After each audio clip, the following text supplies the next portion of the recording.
On the way home from work one day, Barak Tzach decided to head to the beach, but he wasn't there to cool off in the water. He wanted to swim with the sharks. Pressing record on his GoPro, he enters the water. But minutes later, he finds himself in the fight of his life as horrified beachgoers watch on helplessly. Hit like and subscribe. This is Fierce. Olga Beach, Hadera, Israel, is a tourist hotspot, but not for its golden sand and lukewarm sea. It draws in crowds for a different reason. The shallows are swarming with sharks. Their dorsal fins can be seen from the beach, carving through the water, their elongated caudal fin slicing this way and that as they dart among the waves searching for fish. And now, with sensational internet videos, the birth of TikTok, and so many people out to get the perfect selfie, people are literally throwing themselves in front of the sharks for the social media buzz it creates and the recognition they gain from being so brave. But these sharks aren't the great whites that lurk in the waters off Florida's beaches or patrol the Australian and South African coastline. They aren't the aggressive tiger sharks and bull sharks that are responsible for many attacks around the world. Instead, they are relatively docile sandbar and dusky sharks. But even these duskies can grow up to 13 feet and weigh 750 pounds and deliver a fatal bite. Olga Beach wasn't always a hive of activity for these two species of shark. They began coming to the waters in their masses when the effluent from a nearby power plant warmed the waters of Hadera Stream in 2001. The warm waters and promise of small fish bring them close to the beach. Despite their calm nature, in comparison to great white, tiger, and bull sharks, sandbar and dusky sharks are still predators, and they should be respected as such. Every few yards, there are warning signs along the sand. City inspectors patrol the beach, removing swimmers and bathers from the water. Rangers from the Israel Nature and Parks Authority work tirelessly to educate people about the dangers of these animals and the importance of them in the food chain, yet people still don't listen. The internet sensation of posting videos swimming with sharks has caught on. People flock to the area, eager to get up close and personal with these predators. The thrill of seeing the dark shadow making a beeline for their outstretched hand is worth the risk to some. Others dive on top of the sharks in a foolish and cruel attempt to ride them, and yet other imbeciles grab their tails as they swim past. It was only going to be a matter of time before a tragedy struck. Remarkably, though, it took 24 years before the sharks lashed out. On Monday, April 21, 2025, 45-year-old Barak Tzach decided to stop off at the beach after work. It was the first day back in the office after the week-long holiday of Passover. During this vacation, hundreds of holidaymakers had flocked to the sea and had tormented the sharks. Despite being a protected species, few have respect for them and only encourage them closer with bait and an easy meal.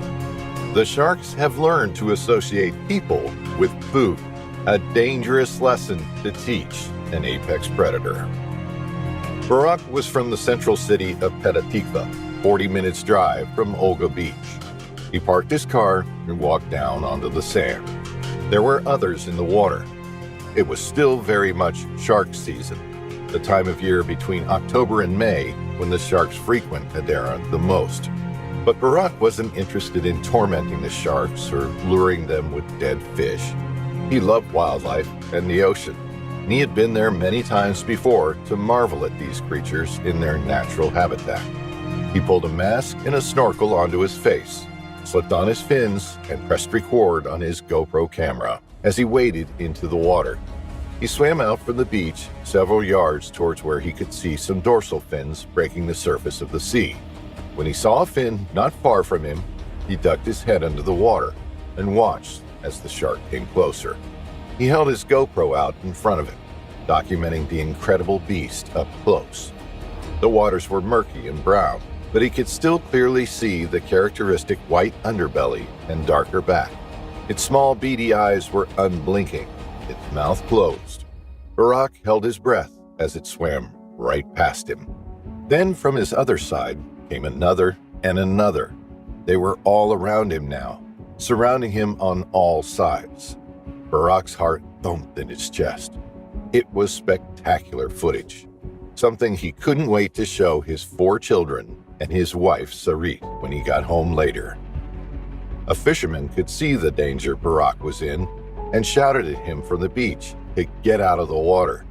The water was starting to boil and splash all around Barak as more and more sharks approached. He turned and calmly made his way toward the shore. He kicked his fins powerfully, pushing himself closer to the beach and out of harm's way. But the sharks followed. They had sensed an opportunity. Barak knew he couldn't panic. He knew that he couldn't lash out at the sharks or provoke them. Instead, with his heart in his mouth, all he could do was swim toward the beach. It was tantalizingly close, just several yards away. There were other people in the sea. Some were in knee-deep water, shrieking in excitement as they saw the sharks circling their legs. They didn't know that something terrible was about to happen just feet from where they stood. All of a sudden, Barak felt every snorkeler's worst nightmare, a sharp tug on his leg. He cried out and wheeled around. Then came another jerk. He was pulled underwater momentarily, but resurfaced again just a second later, coughing and sputtering. But the bites kept coming. As blood oozed from his bare skin and dissipated in the water around him, the sharks began a feeding frenzy. He threw his arms up in the air, trying to attract attention. Others in the water turned and saw the horror. They could see Barak flailing around. He was struggling to stay afloat, struggling to keep his head above the surface. Then a shark arched up out of the water and rolled Barak over.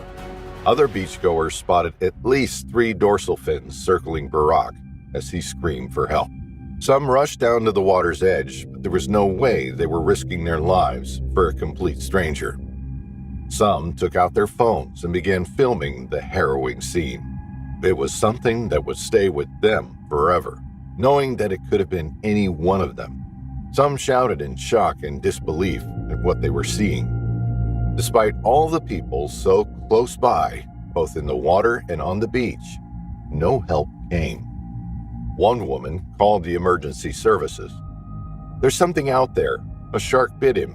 He's screaming for help in the water at Hadera. He's drowning. He's in the water and no one is going in to save him. There's blood everywhere. The sharks are eating him.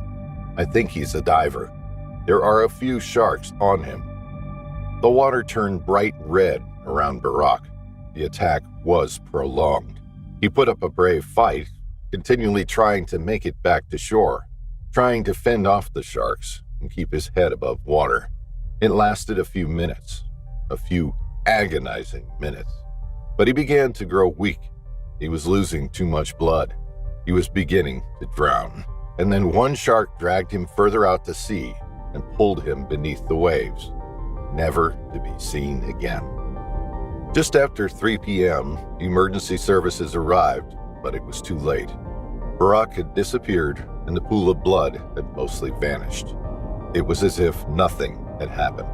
Only a crowd gathered on the beach, shielding their eyes against the sun to see if they could spot anything, to see if there was any glimmer of life from the terrifying attack.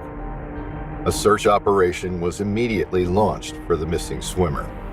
Jet skis, a helicopter, and search boats scoured the water, but nothing was found, and at nightfall, the search was suspended. The following day, as dawn broke, the search continued. Police officers were joined by IDF personnel, civilian volunteers, municipal patrol officers, Magen David Adom emergency responders, Zaka search and rescue teams, and Israel Nature and Parks Authority staff. They trawled the water and combed the beach. And then, almost 24 hours after the attack, some human remains were found by some rocks near the power station. They were sent to the National Center of Forensic Medicine in Tel Aviv for identification and examination. Barak's family was informed of the devastating and soul-destroying news. Barak had been taken in the most terrifying way possible. Yes, he had ignored the warning signs and swum with sharks, but he hadn't provoked them, nor had he fed them. Swimming with the so-called harmless sharks was a popular activity for tourists and locals alike, and there hadn't been a shark attack in Israel for 80 years, long before sharks frequented Olga Beach. Despite the shocking news of Barak's death, the very next day, people waded into the sea once more. Fishermen cast their lines into the water, and people carried on taking selfies with the sharks again. It seems that such a tragic attack won't happen to me. Well, it does.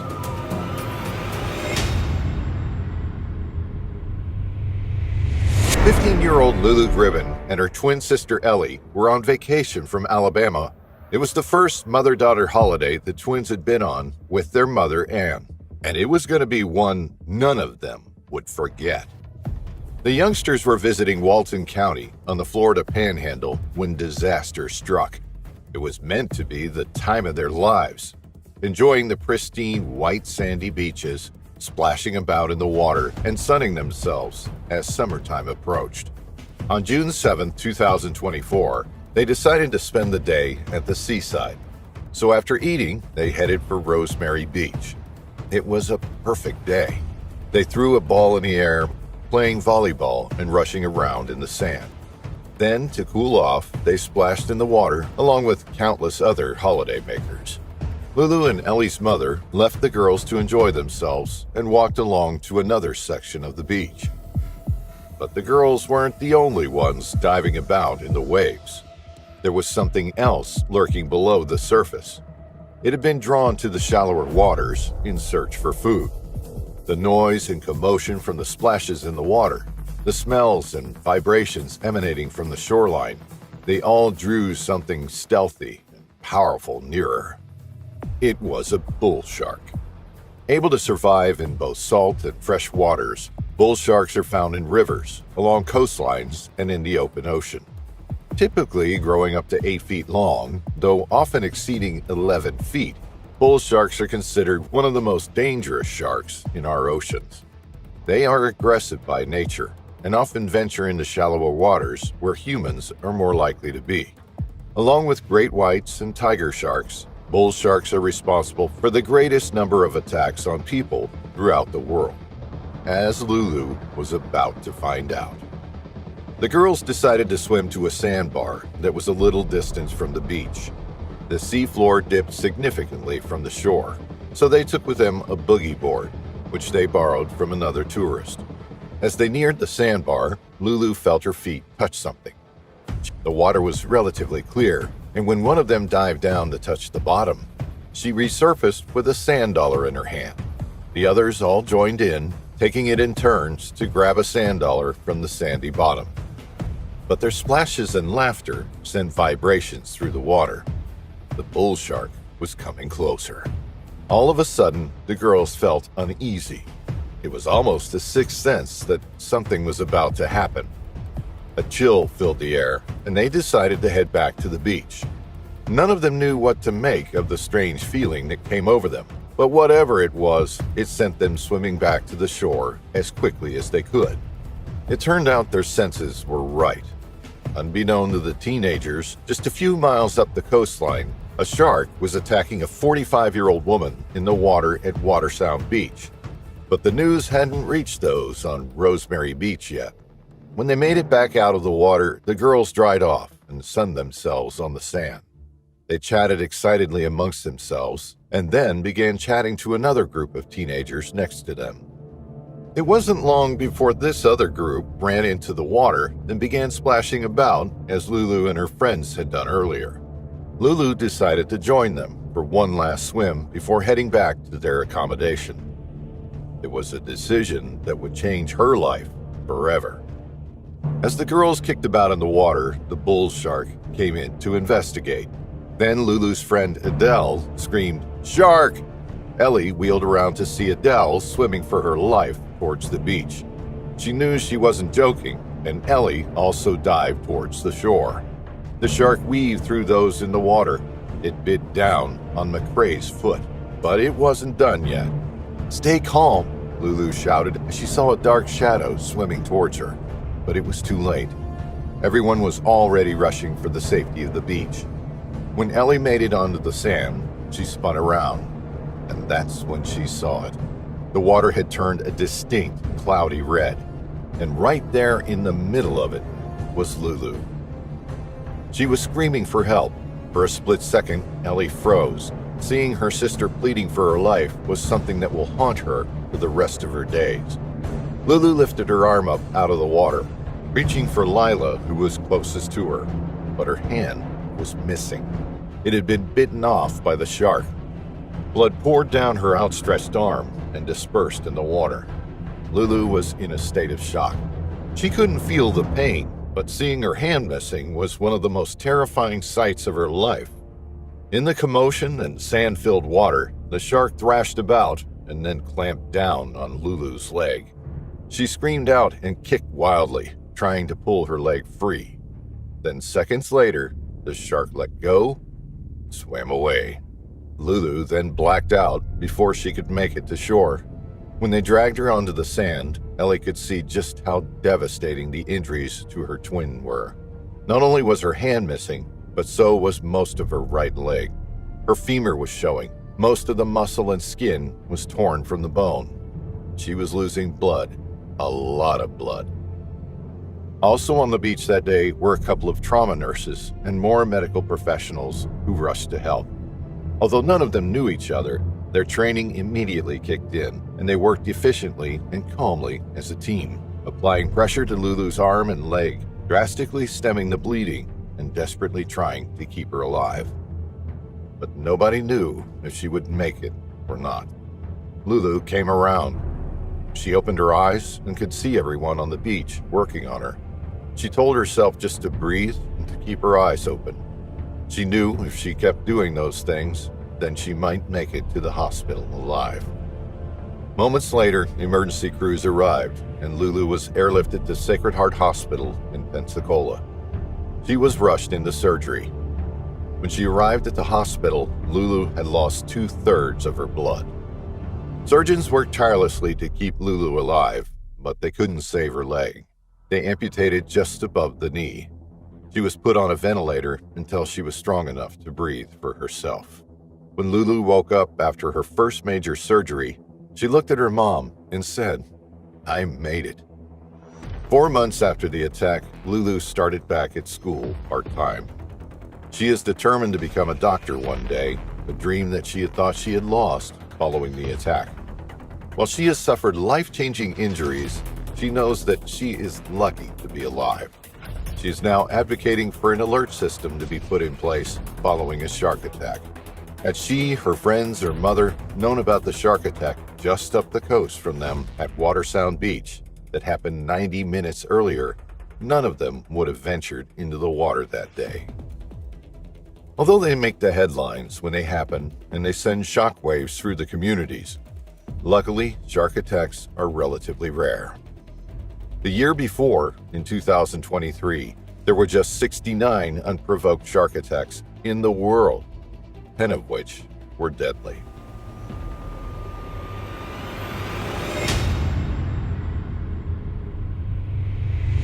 Marlin Deere Wakeman has quite a story of how he survived his brush with death in one piece. As an experienced deckhand for his young age, 24 years old, Wakeman has seen almost everything that would instill a huge fear of the water in many people, but not in him. Growing up in Stuart, Florida, Marlin was used to the life of a fisherman since he was a little child. So it's not unusual that he followed in his father's footsteps and developed a passion for fishing and boating. He started his career at only 19 years old, but despite his young age, he managed to accumulate plenty of experience, so much so that he started to receive job offers from all over the country. As the son of a well-known captain, Marlin learned everything he knew from the best, showing what true passion for a job well done could look like. Since his very first job, he's been involved in fishing at a higher level than most people his age. After all, with his father's legacy preceding him, the young man had something to prove. He worked with some of the biggest names in the industry and developed a very good reputation because of this and because of his good work. A few weeks ago, as he was working on a job in the Bahamas, one of Marlin's biggest fears came true, something he hadn't experienced ever before during his career or his childhood. On his many trips to the Bahamas, working as a deckhand on a charter fishing boat, he heard terrifying stories about the docks where they usually would drop anchor, the Flying Fish Marina. This spot was famous for the impressive and scary number of Caribbean reef sharks that populated the waters and fed on carcasses. He used to joke with his friends that if you were to fall in the water there, you wouldn't even have 2 seconds to think about your next move. The Caribbean reef shark is found in the tropical waters of the western Atlantic Ocean, from Florida to Brazil, and is the most commonly encountered reef shark in the Caribbean Sea. With a robust, streamlined body typical of requiem sharks, this species is difficult to tell apart from other large members of its family. The Caribbean reef shark, which can reach a length of almost 10 feet, is a prominent predator in the reef ecosystem, consuming a diverse range of fish. For a shark that swims actively, they have been observed to lie still on the ocean floor or in caves. Typically timid or uninterested in humans, Caribbean reef sharks can turn aggressive when they sense food, and they can get big enough to pose a threat. According to Marlin, there are so many 5 to 7 foot sharks that usually crowd the marina that you can almost step on their heads and basically walk on water. Apparently, people would gather with buckets of fish in order to feed the sharks for entertainment purposes, which attracted more and more sharks to the area. Organized shark feeds have become a profitable ecotourism industry in which groups of reef sharks are attracted to divers using bait.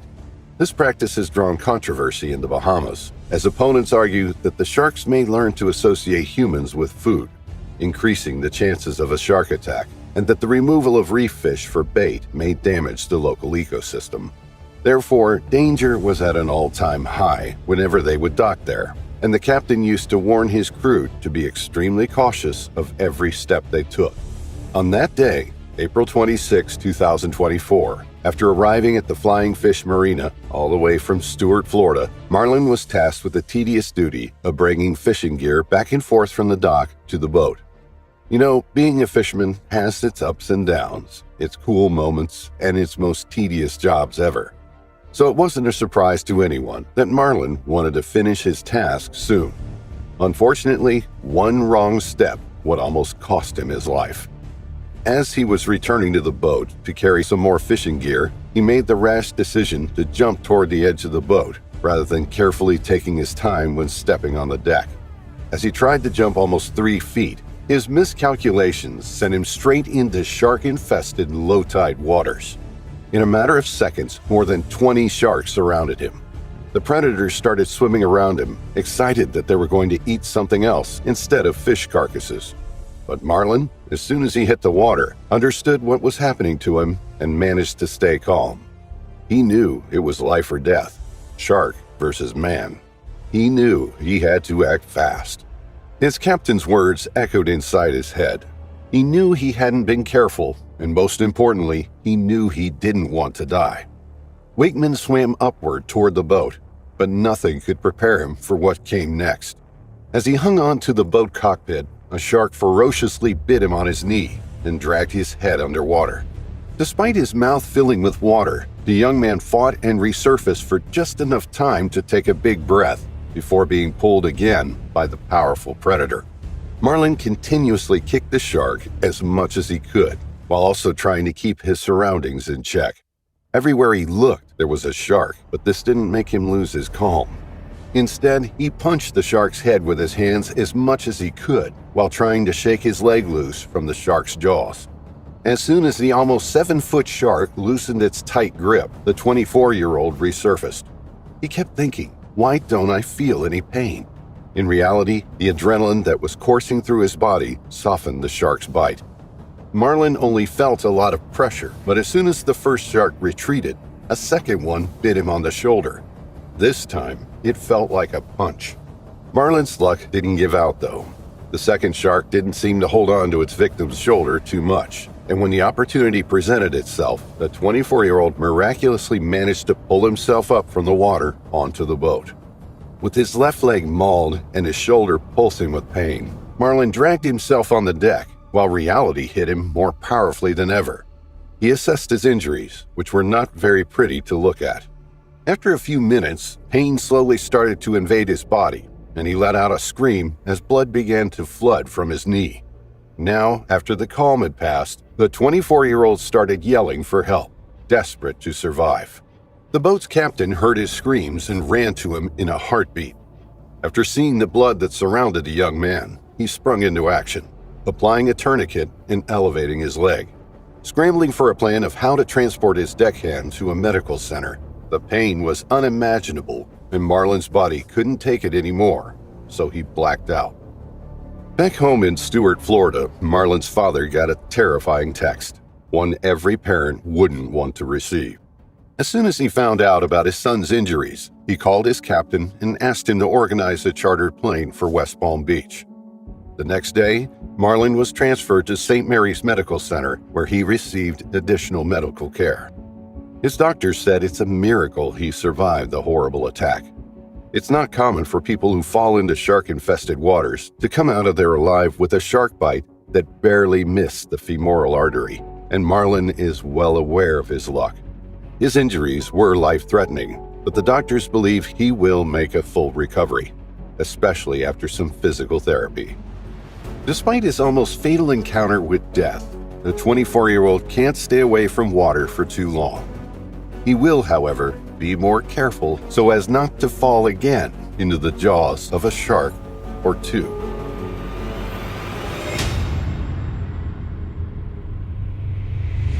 Tamara McAllister and Roy Jeffrey Stoddar, both 24 years old, met at UCLA.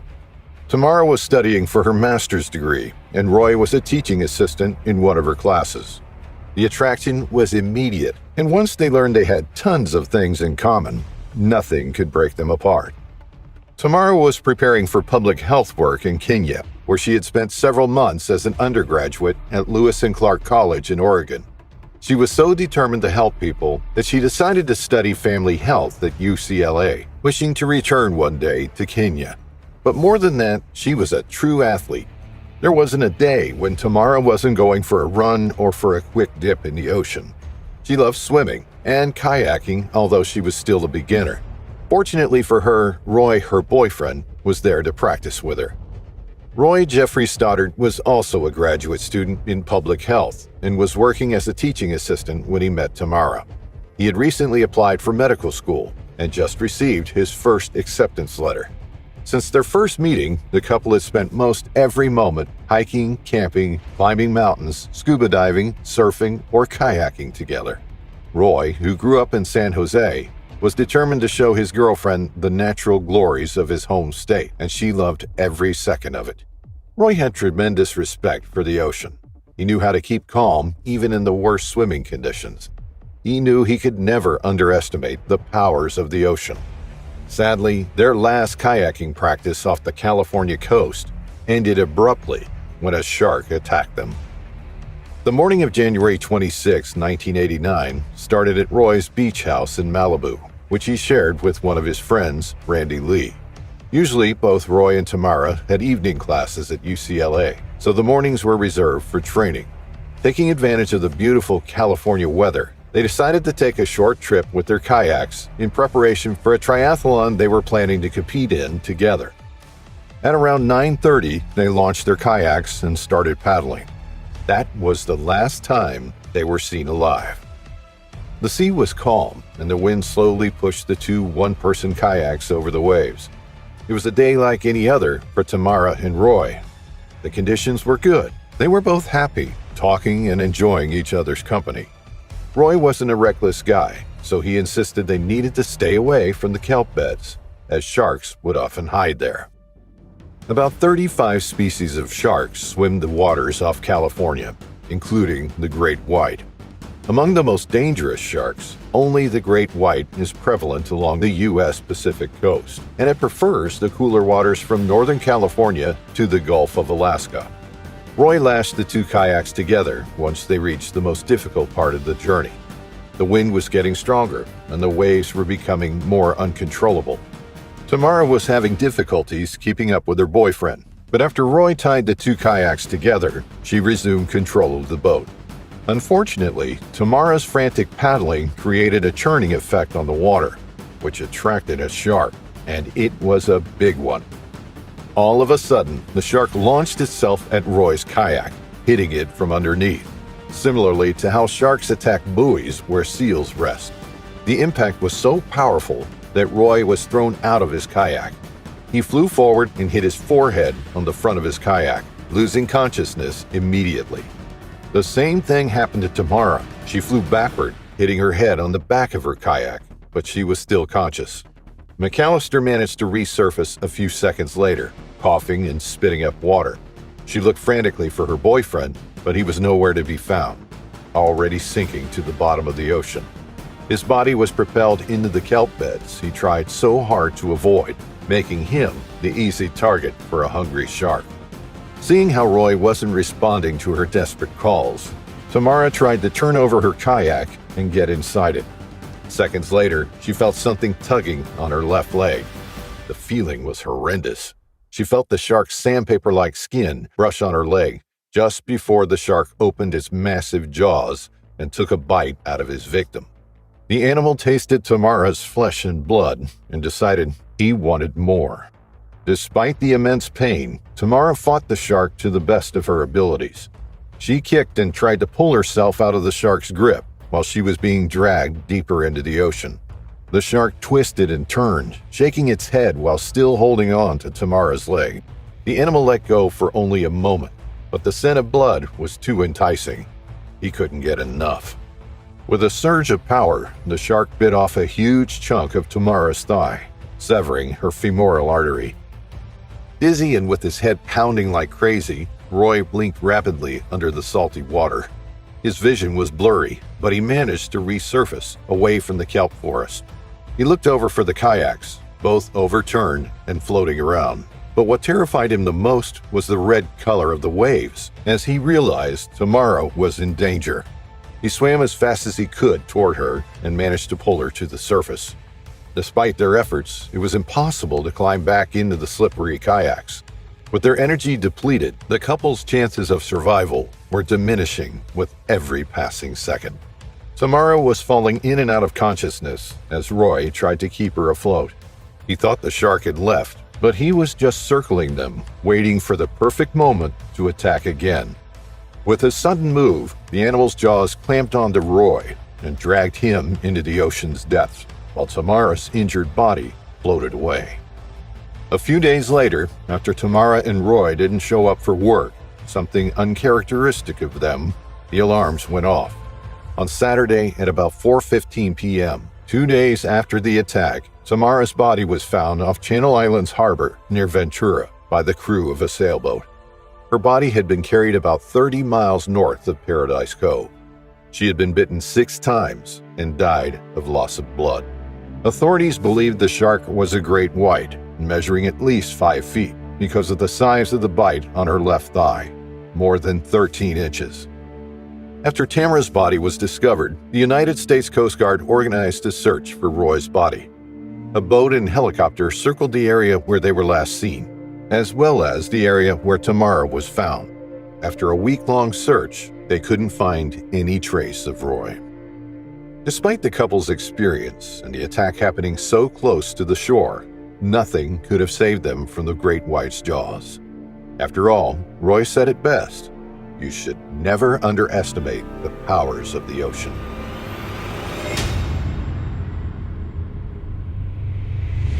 64-year-old Peter Smith and his wife Joanna dreamed of getting away from the capricious British weather for so long that when they touched the sandy beaches of Tobago, they felt at home.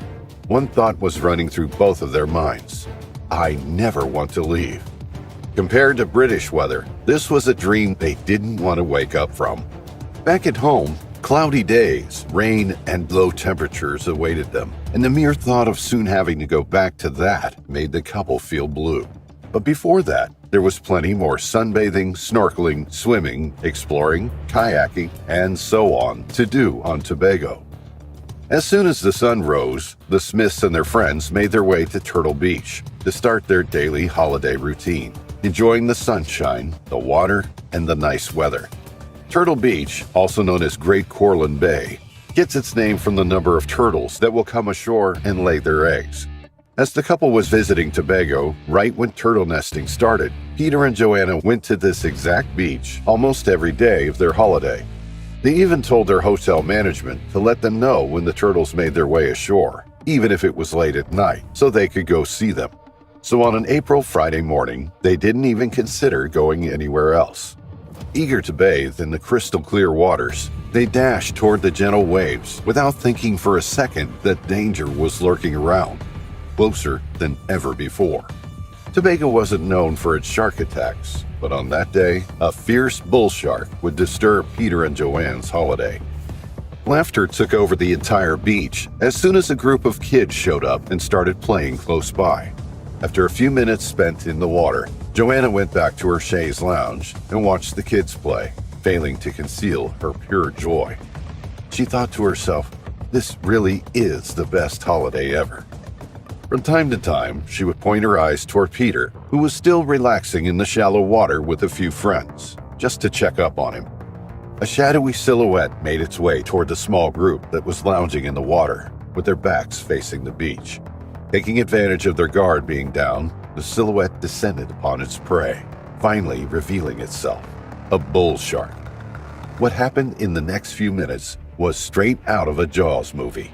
With a sudden surge of violence, the tranquil waters erupted in a frenzy as the shark pulled Peter underwater, mauling him angrily. Peter's loud screams of pain took over the kids' laughter and flooded the surrounding beach area, as everyone was running frantically, shouting, "Shark! Shark!" Nobody saw this coming, especially Peter. Chaos erupted as people saw the fin of the 10-foot bull shark near the 64-year-old man and his friends. Everyone jumped out of the water and started to run, looking desperately for cover, except a single person who was running toward it. Joanna, clutching her towel, quickly got in the waist-deep water as Peter's friends shouted at her to go back to safety. The two men never left Peter's side as they fought the shark in order to keep it far away from the 64-year-old man. In the bubbly red-colored water, the shark kept coming back to attack its prey, one bite after another, his appetite insatiable. The sharp teeth clung to Peter's hands, thighs, and stomach, ripping him apart inch by inch. The bull shark simply couldn't get enough. As the water was turning more and more red, panic flooded their entire bodies and minds. Peter's friends, however, stood strong in front of the ferocious predator. They fought the beast until it finally gave up, running away with the taste of Peter's blood still fresh on its teeth. It was only then that his friends managed to get him out of the bloody water. Joanna was shaking as her husband screamed in pain. She simply stood still, not being capable of moving an inch, even though her heart was breaking with every second passing. As soon as Peter touched the shore, the damage was more real than ever. Although he was still conscious, Peter had suffered puncture wounds on his abdomen area, a serious injury on his left leg and arm, and he lost a few fingers from his left hand. His right hand was also severely injured. The shark was one step short of succeeding in its quest because of the courageous act Peter and Joanna's friends showed. People witnessed as Peter received initial medical care on the shore of Turtle Beach before being transported to the island's Scarborough General Hospital. One witness, Stephanie Wright, said, "We saw some people on the beach, and I originally thought the gentleman had had a cardiac arrest, and I thought they were helping him.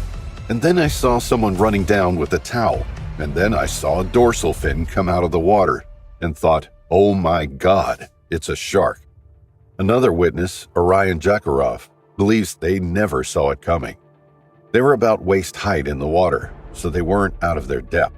I think their backs were turned, and they were just kind of lounging around. Nobody saw the shark coming.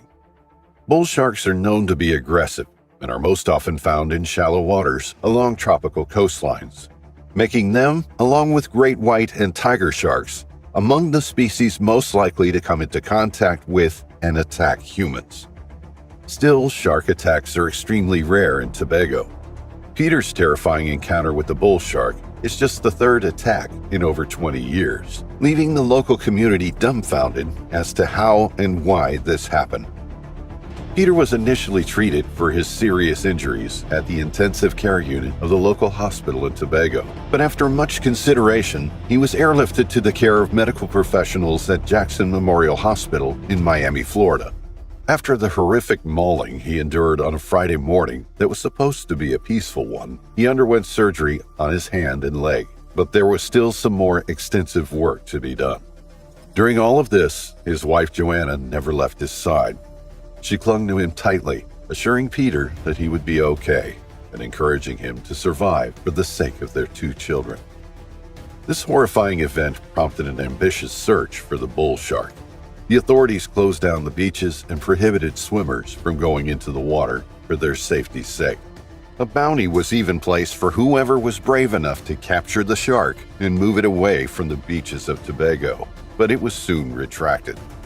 The bull shark that attacked Peter Smith was estimated to be 8 to 10 feet long and 2 feet wide, and its species is commonly found worldwide in coastal areas of warm oceans, in rivers and lakes, and occasionally in salt and freshwater streams if they are deep enough.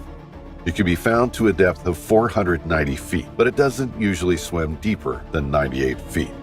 Knowing all of this, it doesn't seem unusual for a bull shark to attack in shallow waters. And as Peter and his friends were lounging in waist-deep water, the shark probably saw them as the perfect meal. After Peter's attack, only one thing is for sure.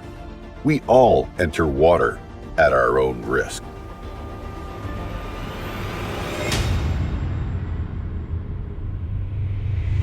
On November 23, 2023, 28-year-old James Michael Grimes stepped on board cruise ship Carnival Valor in New Orleans for a Thanksgiving he would never forget. The ship was bound for Cozumel in Mexico, and James was joined by 17 members of his family. As the ship set sail, they began exploring the decks and the entertainment they had on offer. That evening, they settled in one of the ship's bars. The beer and wine flowed, and James got up on the dance floor to take part in an air guitar competition. James's performance earned him first prize, another drink from the bar, but it was one drink too many. James decided to head to the restroom, but he never made it back to the bar. Instead, he disappeared from the ship. No one saw what happened to him, and James himself cannot remember beyond the air guitar performance. Instead, he woke up in the sea, floating in darkness with no ship in sight. Terrified and confused, James frantically glanced all around him, desperately searching for the cruise ship. He had no recollection of how he ended up in the water, but he was alive, and he knew he had to fight to keep it that way. His greatest fear on earth was of drowning, and now it looked like that fear may become a very real possibility. As daylight broke, the sun cast an orange glow on the horizon. James was thankful of the sunlight and the warmth it brought with it. The sea had sapped the heat from his body during the night, and he was at serious risk of hypothermia. But as the hours ticked by, the sun posed another threat: heat stroke. As the sun beat down, James could feel the skin on his face slowly frying.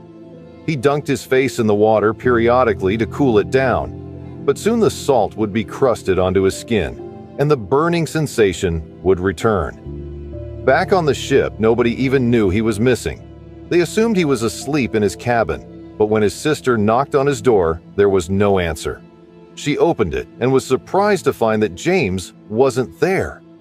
After an extensive search around the decks, the family alerted the captain that James was missing. It was a terrifying ordeal. The Coast Guard was notified, and they immediately scrambled to the open waters of the Gulf of Mexico. The cruise ship itself circled the area, but no trace of James could be found. He was just a microscopic dot in the vastness of the Atlantic. Back in the water, James was battling. He decided then and there that he wouldn't give up. No matter how long he was in the water for, no matter how exhausted he would keep going. But getting out of that situation may have just been a fairy tale, as James suddenly spotted a terrifying sight. Although drowning was his biggest fear, there was something else that sent shudders down the spines of even the bravest of souls. The thought enters our minds when we step into the ocean, when we step into their domain. It is, of course, sharks. At that moment, James spotted the bone-chilling sight of a dark gray dorsal fin slicing through the surface of the sea. It was heading directly for him. A small bow wave in front of the creature was just yards from him. He instinctively ducked his head under the water to see what was coming, but it was blurry without a mask on. He couldn't see anything except for an ominous shadow coming for him. A second later, the creature brushed past his legs, and James kicked out with all his strength. He struck the animal, and it veered away. James wheeled around to see where it went. He couldn't see it anymore.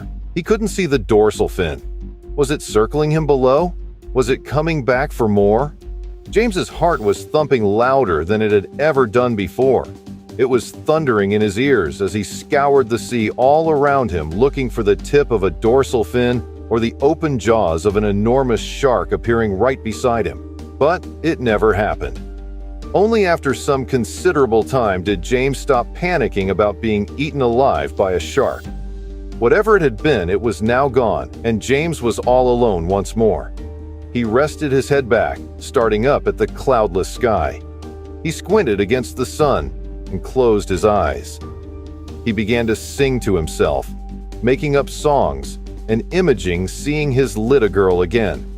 But as the hours ticked by, that seemed less and less likely. There was only so long a man could tread water for in shark-infested seas without a buoyancy aid or any means of communication. But as James was approaching his 20th hour in the water, he spotted something. There was something on the horizon. Shielding his eyes against the glare of the sun, James could just make out the distant outline of a ship, and then another one. It must be a shipping lane ahead of him. He decided to make a go of it. If he could get close enough to the shipping lane, then surely someone would see him in the water. So, James began the long, grueling, and arduous swim towards the distant shipping lane. He paused every so often to assess his progress. It was impossible to tell. As the minutes turned into hours, it didn't feel like he was getting any closer. He could be swimming against a current and not know about it. He could literally be staying in the same spot despite expending all this energy. But he didn't have a choice. He had to try. After a couple of hours of propelling himself through the water, the ships looked clearer.